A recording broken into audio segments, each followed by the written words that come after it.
What's going on with you guys? You know who it is. It's your boy, John Mike. And I got something really cool that I wanted to show you guys on today. It's basically how to control Ableton Live using the Apple Watch.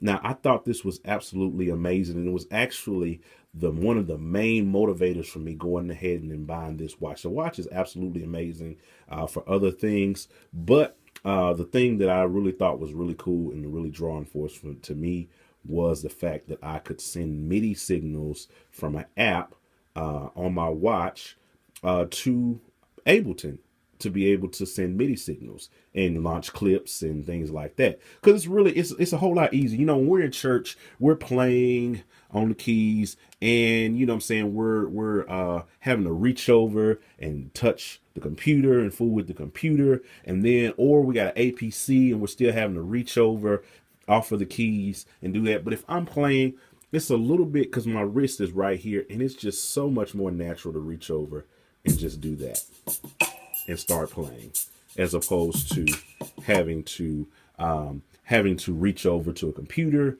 or reach to an APC or whatever the case may be. I can do it all from my wrist. It's much quicker, much more discreet, and a lot less awkward in some situations. All right, so it's a couple of things that you're going to need to do, a couple of steps basically to go through to get this set up and make it work fluently. And I'm going to show you, of course. So this the first thing you're going to need is the app.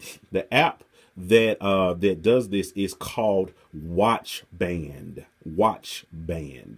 And I put the link in the description so you can, or comment if you're watching on Facebook, and in the description or title of the post if you're watching on Facebook.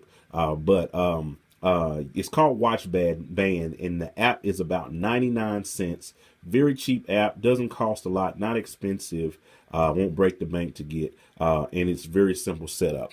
So what you want to do, this is the first thing you're going to do. Of course, you got to have an iPhone. This works on iPhone, no Android.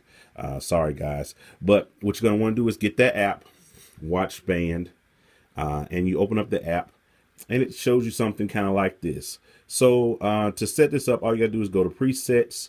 And what I did was I just edited one of the main presets they have other presets. You can actually play instruments from this thing and record and do all of that. I hadn't really played with that. That really wasn't of interest to me. So what I did was I went to MIDI controllers and hit this, not load, but hit this little I there. It takes you to that. Then where it says 4 pads, 4 buttons, I hit the I again, and it brings me here to this page where I can actually set up everything. So I hit here where it says song 1, and that's where I named it. So let me kind of focus in on that. So as you can see there where it says name, song 1, then you have MIDI CC note. Those things you can change if you desire. They come pre-defaultly loaded. I didn't really mess with them. Only thing I changed was the song 1. So I tapped on pad 1. It had record, stop, play, and stuff like that. And I changed it to song 1, song 2, song 3, and so forth. And then you hit save. Then you hit on the next one, and you name it song 2. And then you hit on the next one, song 3, and so on and so forth. Not really hard to do there. That's all you have to do really on the iPhone. And this app doesn't even have to be open for you to even use it. You don't have to have your iPhone open. You have to have it somewhere in the vicinity of your Apple Watch, of course, but you won't have to have it on to actually use it. The app will run on your Apple Watch independently. All right, so that's really all the setup you had to do on the phone. Now let's switch to the computer, and I'm going to show you what you have to do on the computer. Okay, guys, so here on the Mac, and I have to show you this way on a Mac because I don't have a PC in order to test it with. I'm not sure of any ways that you can do this on a PC. Like I said, because again, I don't have a PC to test it on. But what you're going to want to do here inside of network, inside of your audio MIDI setup, you're going to choose network or Bluetooth. You can use Bluetooth MIDI if you have a newer Mac. I have a 2010 model Mac, so it won't allow me to do MIDI over Bluetooth. But it's going to be pretty much the same concept if you're using Bluetooth. But if you use network, then you're going to want to make sure that your iPhone and your MacBook are both on the same network. And then you will click network, And you'll see your phone here in the network settings, and all you have to do is click connect. I don't have to do that because mine is already connected. When it's connected, it will show here in this little section right here where it says participants, and that's pretty much all you have to do in the background for setup. Then once you go into Ableton, it's very simple, just like setting up any other MIDI controller with Ableton. You just hit the MIDI button, and I'll do 3 new songs. Let me just do this. Let me do 3 different songs just to kind of show you the process from start to finish.